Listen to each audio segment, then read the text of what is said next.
Behind the Shades.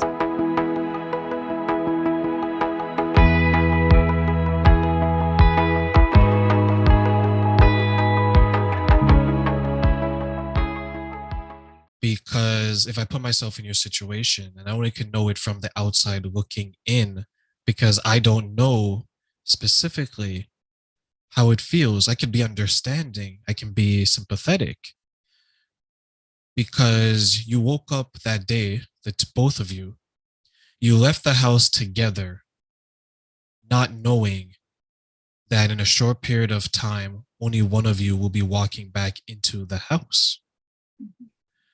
So when you approached that front door and your key's about to hit that lock, and you know that this is going to be the first night that you and your husband are not going to be able to enter this house again.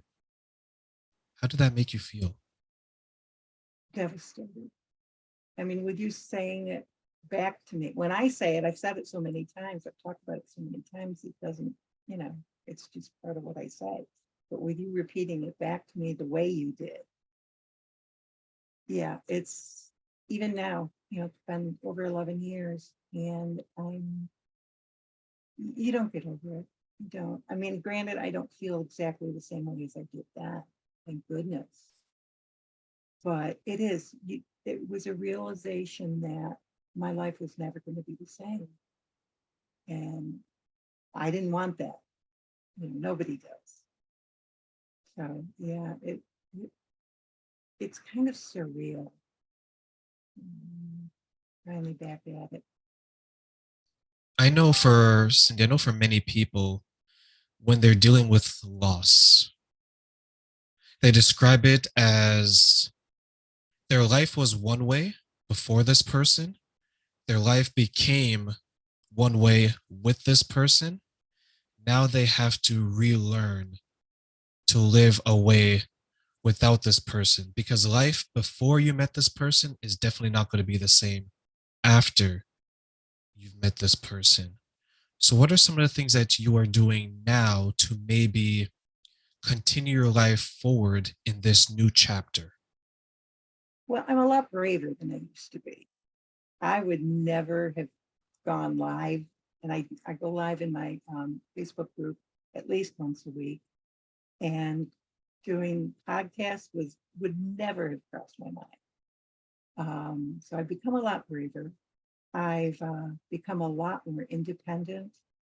I love my independence, to come and go as I please and just live my life that's true to me and not have to answer to anyone. People have asked me, well, why don't you want to date or remarry? I said, are you kidding me? I'm happy with my life the way it is. I don't want somebody to come in and mess it up. But what I'm doing now, just talking to other widows and widowers, hearing their stories, and everybody's story is different. Everybody's grief journey is different. Nobody's going to feel exactly the same thing I felt at a certain time, like at the funeral or going back into the house without him. Nobody is going to have the exact same feelings. But eventually we do all have, nobody's going to have the exact same feelings at that time. But we do all share the feelings at one point or another. And to be able to let other widows know, especially if they're younger, I was only 54 at the time. And like I said, while my children were on their own pretty much, I still, I'm sorry, it was rough. It was rough for a while. And there are still times, like his death anniversary, his birthday, um, Mother's Day and Easter are not happy days for me. 4th of July is a bad day or a bad time period. for many reasons, even dating back to my father's illness. And just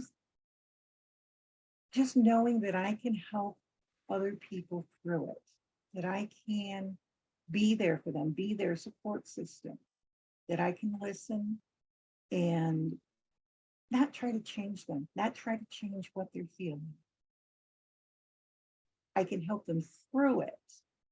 Now, I've learned through myself, through research and through talking to other widows, I have learned some coping mechanisms that really do help. And I think for other people, just knowing that there's somebody there. Now, I didn't go to grief groups. I was not a group type person at the time. I didn't want to sit in, like I told one of my sons, I don't want to sit in a room full of people crying, because it's just going to make me cry and it's not going to solve anything. That may be completely wrong, but that's how I felt at the time. And I think what I offer is something a little more personal, a little more intimate, because especially if you're a new widow, not always ready to share those super intimate moments with a room full of people.